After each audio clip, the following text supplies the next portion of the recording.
What's up, guys? EJ Stewart here, joined by Shamari Stewart, doing another Young Justice episode recap and review. Today, we're talking about episode 20 of season 4, Young Justice Phantoms. This episode titled Forbidden Secrets of Civilians Past. Shamari, this episode continues to take us, pretty far along in the Young Justice story with multiple story points. Of course, Superboy still in the Phantom Zone, but we learn more about the General Zod situation in the house side, living situation going on in the Phantom Zone. We learn a lot more about exactly how Lorzod and his crew of Mantis and Mount Aleph Alak are trying to get them out of their purgatory in the Phantom Zone with the Phantom Zone projector. And of course, we learn more kind of just about what's going on with Beast Boy, and we see his first true kind of, I think, breakdown and first admission of needing help given all of the depression that he's been dealing with. So plenty of stuff in this episode. Really excited to talk about it with you. Yeah, yeah. I mean, it is very exciting. Yeah, like you said, a lot kind of happened For sure. in this episode. A lot of progress made with some of the different storylines. So yeah, let's talk about.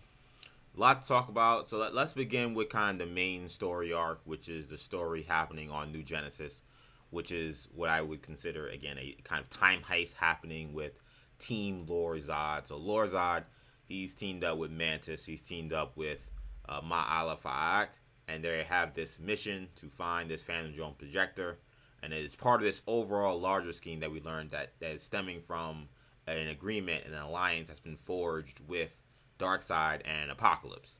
And this is essentially the major step for Lord Zod's part, which is trying to find the Phantom Projector.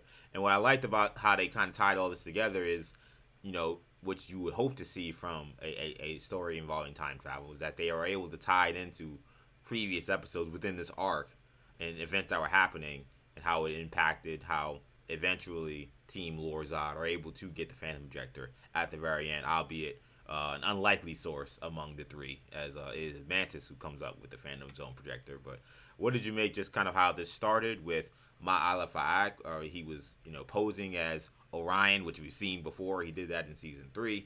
And him getting that information, knowing that they would have to get into the Infinity Vault in order to secure the Phantom Zone projector, and how the story went on from there. I mean, I thought that was. I mean, I thought that was. I thought that was cool. Um, I thought the action surrounding that was good. Surrounding kind of how that all. It kind of felt like kind of more classic Young Justice, a little more stealth, but Yeah. from like the villain's perspective. So that was pretty interesting. Um, and of course, we see the dynamics between Lorzod and Mantis and Malifaux. And yeah, I mean, honestly, I thought it was pretty cool. Um, I'd say, um, I think this storyline mixed with there was kind of a lot happening in this episode. So I wouldn't It necessarily say this was. kind of took a back seat, but it was definitely more ancillary than it was in the last episode. Yeah, that's a good point. Because as you said, it felt like, two of the biggest. I mean, it was a big mystery regarding, what is the overall plot of this show, which we kind of Right. now learn is this plot to free House Zod from the Phantom Zone. But it still felt like for a lot of the season, kind of the major threads that we've been following has been, is Superboy dead? Okay, is he? If he's not dead, then what is his deal in the Phantom Zone, or where was he? We now learn he's in the Phantom Zone. And the second thing being, what's happening with Beast Boy? Is he gonna get out of this? Um, this mental health crisis that he's dealing with, or is this gonna end in a tragic way? How do we move forward? So I do get your point that in some ways, even though this was the A story, they were at times it felt a little ancillary given just how important the information we learned from these other stories, uh, how much we learned how they played out. I definitely can see that. Yeah, yeah. I mean, that's definitely kind of how it felt when I was watching it. Though I did kind of like the action. Like I liked when they had those little um I forget what they're called, the little like Oh, the the things Sun that were Eater, like suck. the Sun Eater. Yeah, they had the Sun Eater. Yeah, Um, kind of attacking them and how they would fight that. And Malifaux kind of using a brain blast and kind of doing those, trying to find a way to just get out of there with Mantis, at the end and kind of helping them and whatnot. So I thought it was good. I thought the action there was good. Um, but like I said, I feel like the plot kind of moved a little further along with some of the other stuff that we saw. And what was interesting about that part of it before we get to some of the other stuff was it was funny to me how Metron, man, he was having a bad day. He was having a bad day because he has this, could be learn again. They were jumping around time, but essentially a lot of this situation happens on the same day that he loses out the both rings to Razor. Hmm. He eventually has to give up the red ring and the blue ring to Razor. He gives him the red ring willingly, and then also loses the blue ring as he's coming back. And he's actually as we see in that last episode, he's kind of punched back into his Infinity Vault through the Zeta 2 or the Boom 2 that he's able to create. And as soon as he comes through, like Lord Zod and his crew just like jump him basically. Yeah. Yeah, they just jump him, and it's probably the only way they would have had a real shot against a new god, with the power of Metron. They separate him from his chair, and even though, as Malifaux mentions, hey man, this guy's he's immortal. He could do this all day. But they're like, look, like it don't matter. Like we got him where we want him, and we'll just let this continue until he decides to finally give us what we want. And then Metron agrees, but that then leads them to the ruse of him, of course, as I showed in that last picture, showing the Krypton to Lord Zod. I really enjoyed like Metron in this episode. I thought that this Yeah. was, I thought he was good in the last episode, but I thought this one like he was even better. I liked how he was able to kind of easily maneuver past these three dudes, and I'm not gonna say these three dudes are like buffoons or anything like that. I wouldn't go that far, but they're the caliber of entity and caliber of villain or hero that someone like Metron should be able to kind of outmaneuver. Okay, they jumped him. It was a good strategy, but like he's easily like, all right, this is a kid. This is Malphite essentially another kid, and then it's Mantis, who's kind of like the mindless goon. Who though we learn at the end of this episode, hey, don't underestimate Mantis. He came through in the clutch for Team Lord Zod here. But I kind of liked how he was able to manipulate them in that situation where he said, "All right, I'll give y'all what y'all want. Just come follow me to my Kryptonian section here, and I pull out this kryptonite." so I thought Metron had a strong episode. I liked his entry in it, though it was not his best day, to say the least. Yeah, it definitely was not. And I enjoyed him in this episode as well. I thought it was much less kind of DeVoe, Yeah. much less much less of that flying around in the chair, fighting in the chair. So it was good. It was good. I thought he had a very good episode. Yeah, and I also you saw that kind of that big moment where he kind of crashes the summit. And he's like, "Yo, y'all want to save the galaxy? You're gonna follow me right now." Yes. Kind of speaking again, this is someone who usually kind of very overconfident, someone who's usually not necessarily so willing to play with others, but you see, for the sake of the larger greater good, he's very quick to just like drop everything and say, "Yo, fam, like we have a major issue, and if y'all want to save what y'all love, apparently, you guys will follow me into this." So very fascinating to see what will happen. We see, I assume he doesn't make it in time because Mantis is able to find a way to get them out of there. He was, like I said, the unsung hero in this episode. Earlier in the episode, it was interesting how I think Lord Zod had made a off comment about how Mantis was like useless against the Sun Eater.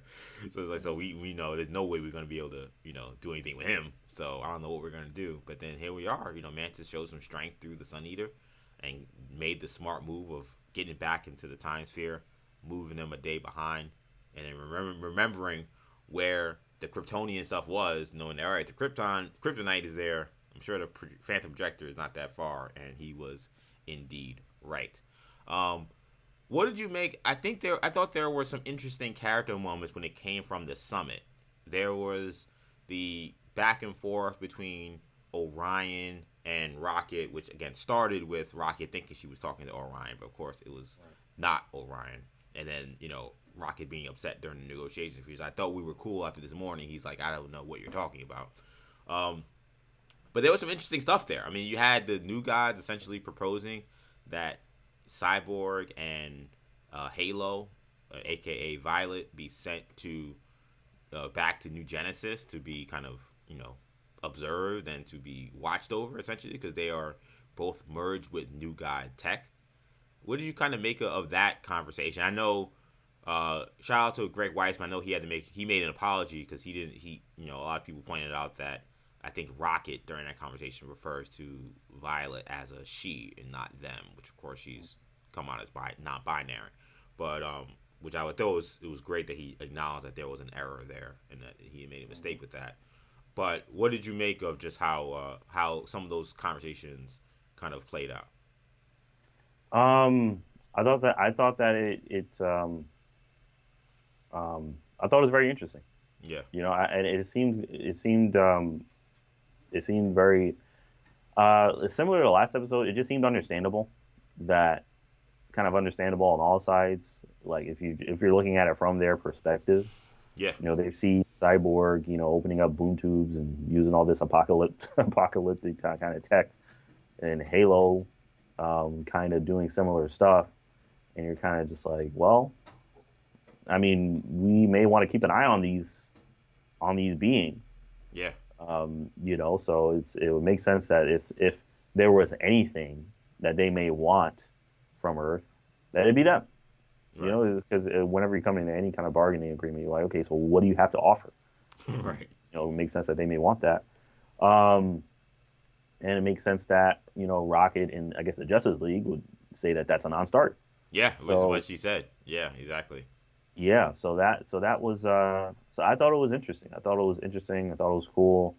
The Green Lantern Corps there, kind of, I guess, just kind of overseeing, everything. So yeah, I thought it was pretty cool. And you mentioned the Green Lantern Corps being there. When Bear comes in, he shows up, and he's very jovial at first, but then he kind of Yep. immediately kind of switches tone to offer his condolences for Connor. Of course, we've seen Bear and Connor have multiple adventures, so I thought that was a really nice touch to see there. But I thought what was also a big moment in this episode was Tomar and Ray talking about Connor, and one mentioning that it was very sad for him to see another Kryptonian die, and Forager was confused because he's like, other Kryptonians besides, Connor and Superman. And he's like, yeah, Krypton was actually in my sector, and Krypton blowing up the way it did, is one of the the biggest regrets of his career.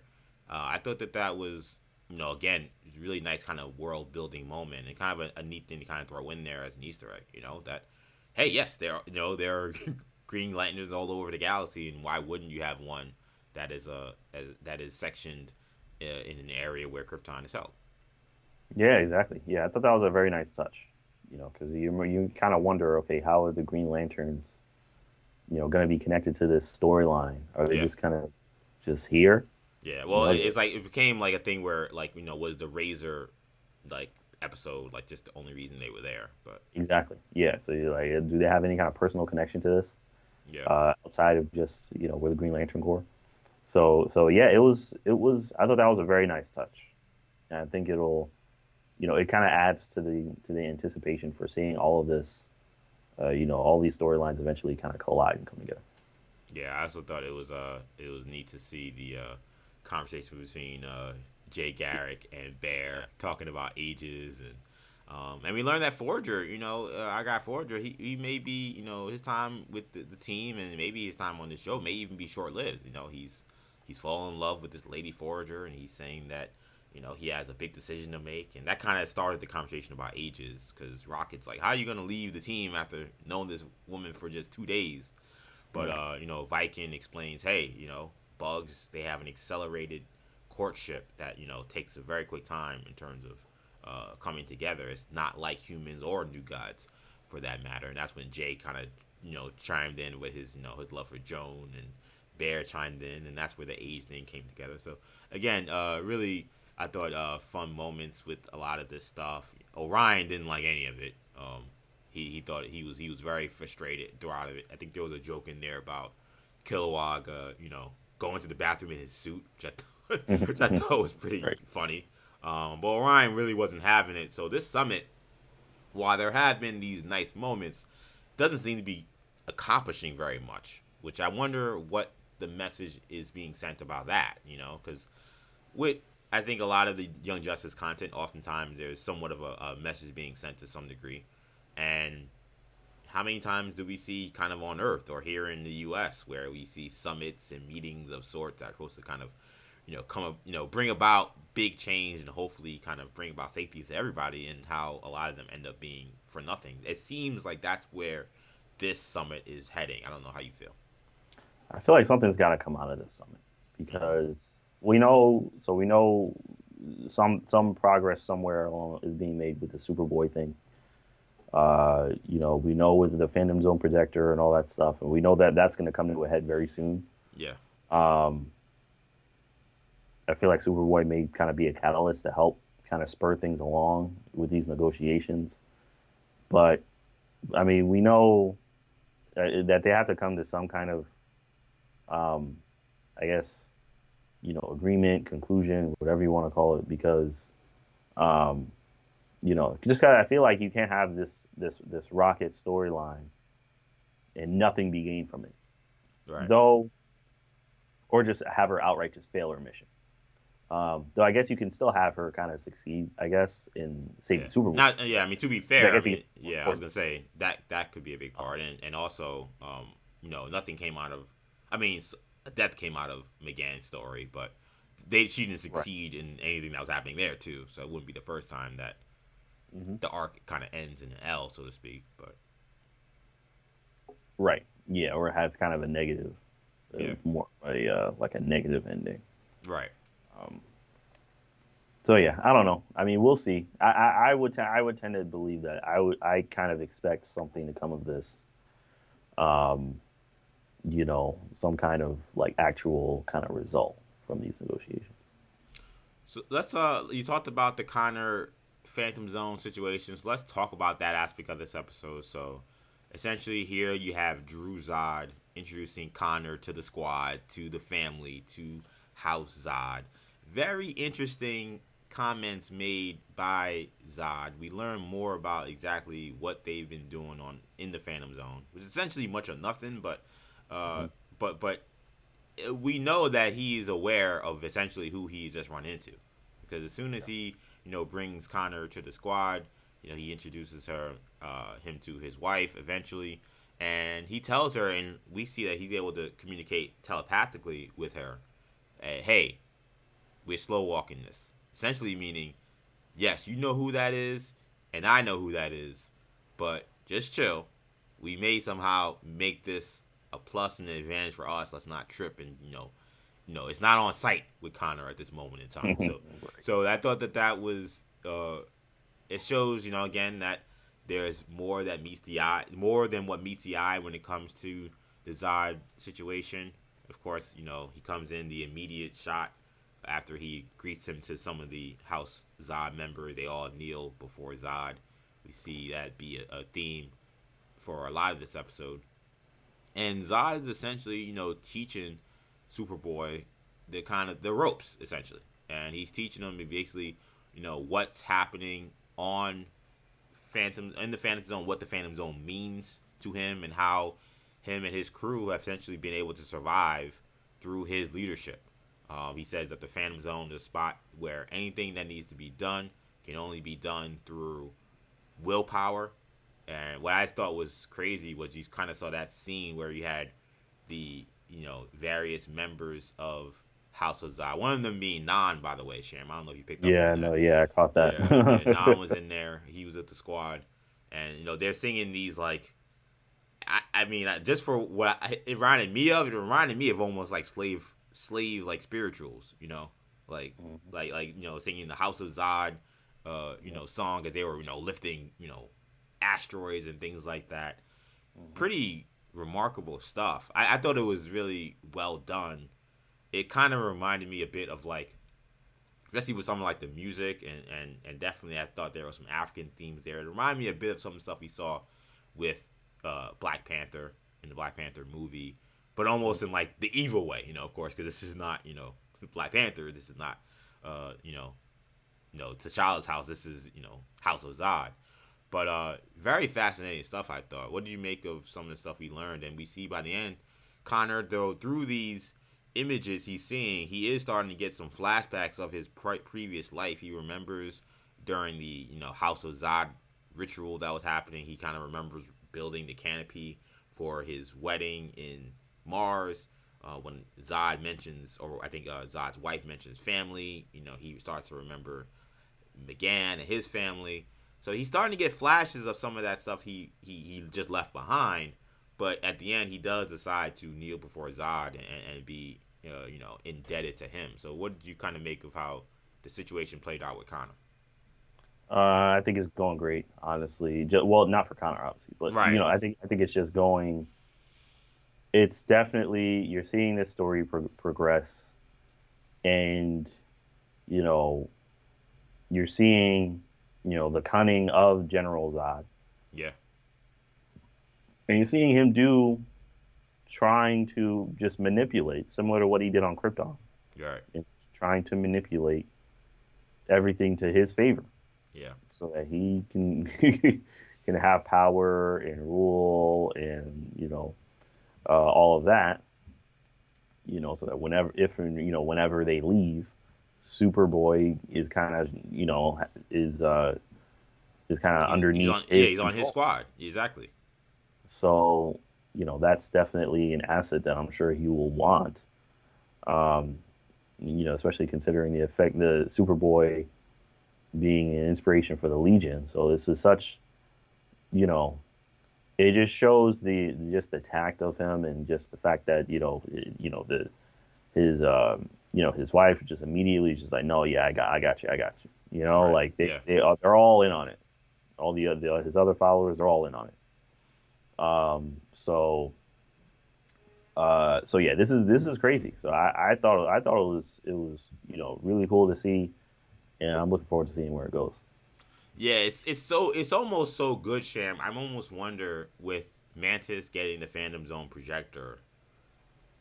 It seems to me like Connor being released and House of Zod being released from the Phantom Zone should happen by next episode. You would think, and if that You think so? happens, and at least that's how I see it because I mean, they what's have, stopping them once now yeah. they got the projector. I guess the only thing that could stop them in theory would be the Justice League, the Green Lantern Corps, and the New Gods, helping Metron stop them.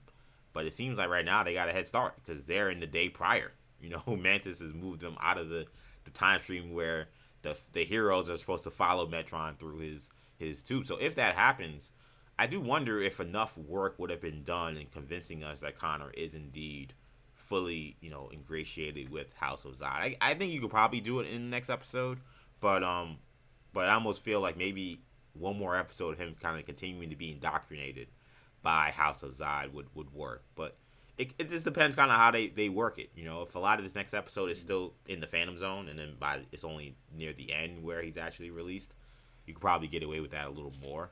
But definitely, I really enjoyed a lot of this stuff with the Phantom Zone stuff, which up until last episode I thought was starting to drag a little bit, but this was the first episode. I was like, okay, yes, this is what we want to see, and Young Justice doing what it does best, laying the tea leaves out for a very long season, and sometimes it takes us a while to get some payoff, but I feel like the Phantom Zone stuff with Connor and now Zod is paying off.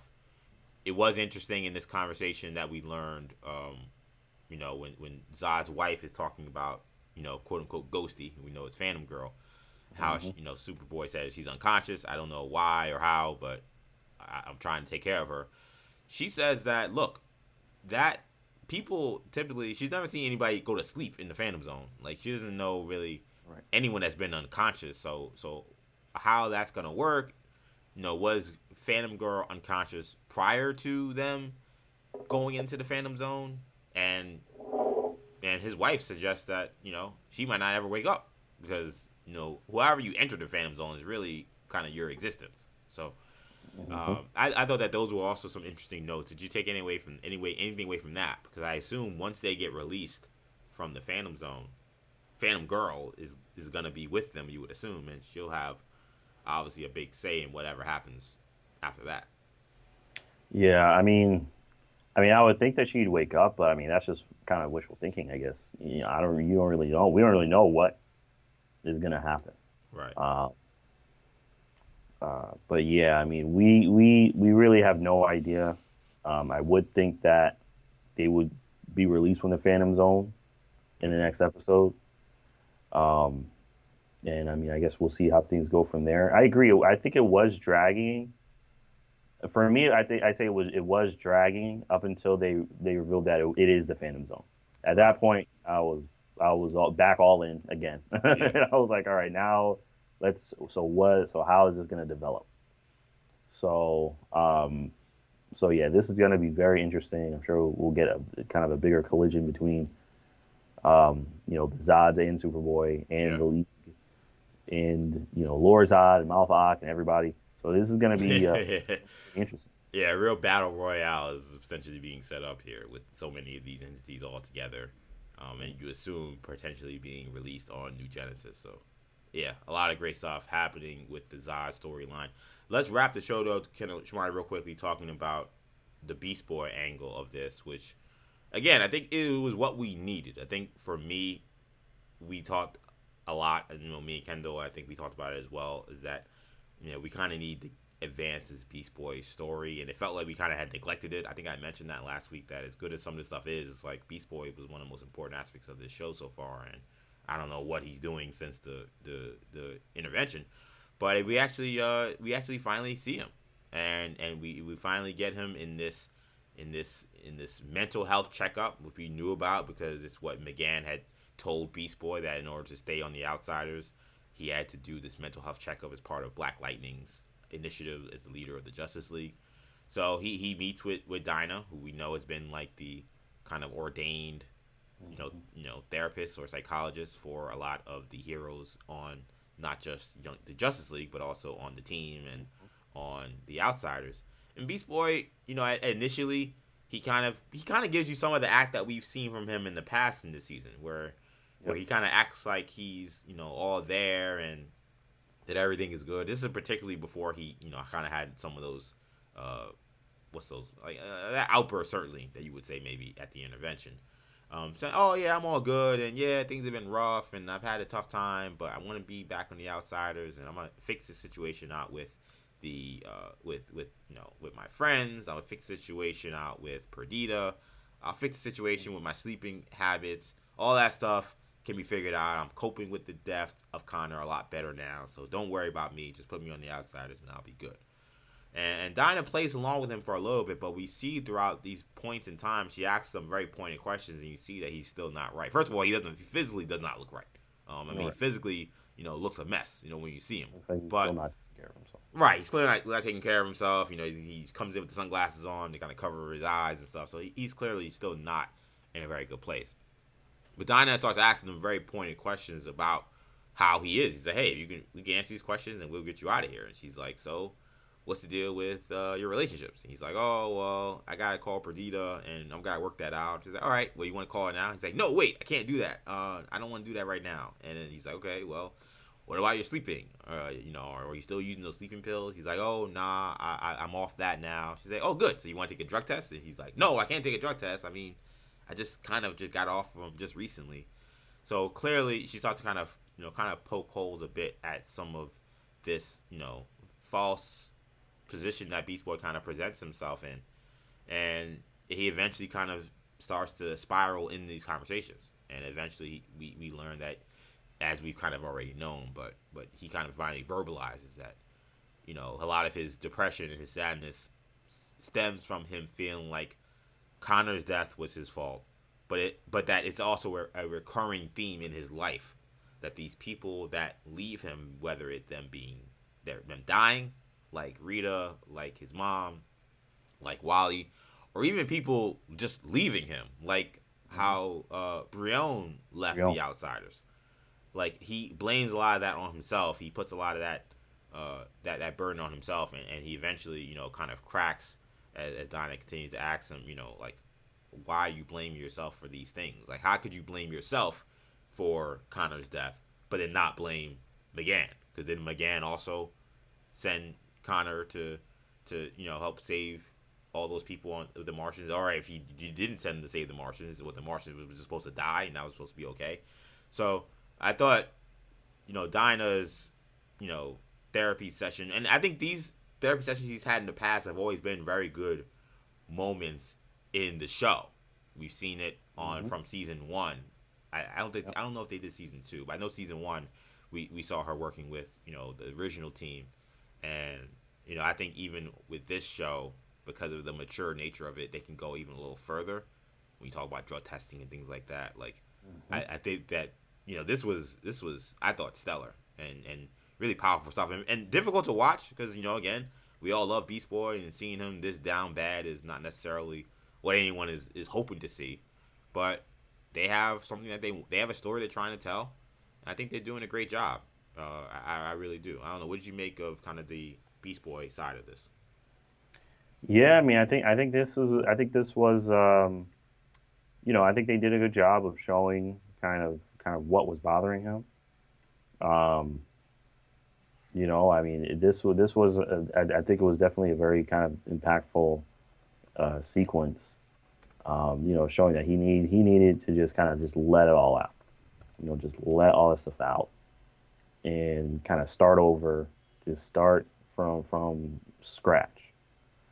Um, and they did a good job of showing that he's being a jerk and all this stuff, and he, you know, it's not he doesn't want to, but he's kind of he needs help. Yeah, he's You helpless. know, That's yep, the word. That's the word that he yeah, uses. He says, how do you deal with this feeling of helplessness? yeah, And yep, so for someone who's so much loves being in the spotlight, kind of loves being out front, loves helping people, that's who he is at his nature. I think that we see that that's now at the core of kind of his depression is this feeling that regardless of what he wants to do or how he wants to help people, sometimes he can't, and it leads to dramatic situations in his life, and it's happened to him quite a bit. yep, yeah. So I mean, I thought it was I thought it was very well written, very well done. Shout out to Greg Um, Sipes, by the way. I thought his voice acting in that scene, in all of those scenes from this episode, was some of the best voice acting maybe he's done as a Beast Boy character. yeah, yeah, you did a very good job. Um, so yeah, overall, just the whole thing, it was very well done, and I'm looking forward to seeing, hopefully the path of recovery for him as well. Yeah, I thought it was pointed that on Twitter when someone mentioned, "Hey, thank you for wrapping up the Beast Boy storyline in such a profound way." Greg had responded to the Twitter person saying, "Hey, story's not done yet," which I think is important. Now I don't know if we're gonna see Beast Boy go back into some place worse than he's already been. I think we've seen him hit rock bottom, thank goodness. But I think it's important also to tell people, hey, like your mental health issues don't end with all right, you admitted to them and now you're at therapy, so now everything's over and now you've won. Like it's an ongoing battle that people deal with, and I hope that I hope we continue to see that road to recovery. We've seen kind of a lot of the negative aspects of what he's gone through. We hope to see him come out of it. But yeah, man, really powerful stuff. Again, in some ways difficult to watch, but overall, I thought extremely well done. So, I mean, I thought this was a pretty stellar episode. I don't really have too many weaknesses. I mean, I think you make a decent point about how the A story, some ways, felt a little overshadowed by what was going on. Um, I just feel like I like the team. I like the characters that were involved in that storyline though. Like I think like Mantis, Ma'ala Faik, and Laura Zod are kind of a good. They're an interesting trio. They're a funny trio. They're an engaging trio to watch work. And then Metron then being thrown in as the foil, at least from their eyes.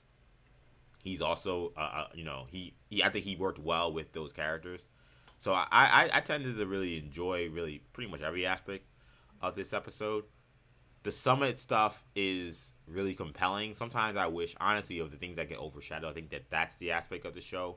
This arc that gets overshadowed is the Summit's happening, and I mean, I don't think anything groundbreaking is being said, but some of these little details we learn again about about what's the name's background with Krypton, Tomar Ray's background with Krypton, the negotiations over Halo and Cyborg. I also thought it was also noteworthy that Viking kind of tries to push the issue with those negotiations, saying, "All right, well, will you maybe just give us only Halo? You can keep Cyborg." Right. And what's the name? Orion's like, "Nah, we're done with this." So I thought that was kind of them kind of telling you, "Hey, I know Orion's been seen as this very kind of cold dude for most of this episode, most of this arc, really." But like and he gets very frustrated in this episode. He says this whole thing essentially has been a waste of time. But we do see he's not so completely like heartless. Where hey, if he sees people really care about Halo, he's not going to continue to push the envelope. And Hmm. I think they try to show you those little things there with him to kind of give him that depth. So I love this episode. I think we're ready for scores with this one. So I'll let you go first, Sham. Out of a scale of 1 to 10, or 0 to 10, what do you give this episode, episode 20 of season 4, Young Justice Phantom's Forbidden Secrets of Civilizations Past? I give it 8.5. I thought it was a good episode, good action, good stealth stuff, good lore stuff. Um, and kind of moving the plot along with various different things. So I thought, I think that's important to figure out what's going on with Beast Boy, figure out what's going on with Superboy, and where they're going with it. It seems like we're kind of getting closer to wrapping up the arc as a whole. So, I thought it was solid all around. So overall, I give it an 8.5. Yeah, I hate when we get on the same grade, but that was the same grade I had coming in. So I'm going to stick with that. I'm going to give it 8.5. It's like a whole point. I think I gave it last week a 9.5, but last week was just, I mean, they go to last week. But this week was also, a really great episode, a really great follow up. That was a tough act to follow last week with the Razor episode. But I thought to come back this week with this additional stuff with the House of Zod, kind of learning what they're about, learning maybe potentially what their end game is with Connor. The Beast Boy stuff was stellar. And again, I think that even though there's not like a ton of action in this stuff with Lorzad and Ma'ala Faak and Mantis, I still I like that trio. I like Metron's uh, place in the story. Overall, this is setting up. I was talking to a friend, shout out to Martin Torres, who's been on our podcast several times. This is setting up to potentially be the best arc. I mean, I think when it comes to combined grades for this arc, if they go back to all of these episodes of this review, which we've done every episode this season so far, I'm pretty sure that if you do the total number of a score out of 4 episodes, this would probably be the highest. I know that I think one of the arcs had 5 episodes, but I guess maybe it's a Tannis arc, maybe or 5, or maybe I'm messing up. I don't know, but assuming all of them had 4, this one certainly seems to have the highest number as far as the grades concerned. So it seems like Young Justice is doing what it does best, finishing strong in terms of a season, and we got plenty more to get to. One more episode, we presume, in this arc before we get to the Nightwing arc. So just more fun ahead, man. But I think that's going to do it for this edition of the Young Justice episode recap, review, and discussion. Hope you guys enjoyed the discussion. Of course, if you have any thoughts, make sure you leave a comment in the comment section. If you like this video, make sure you give us a like and subscribe to the channel New Generation Media. That's going to do it for now. We'll be back next week with another Young Justice review. For Shamari, I'm EJ. Take it easy, guys. Peace.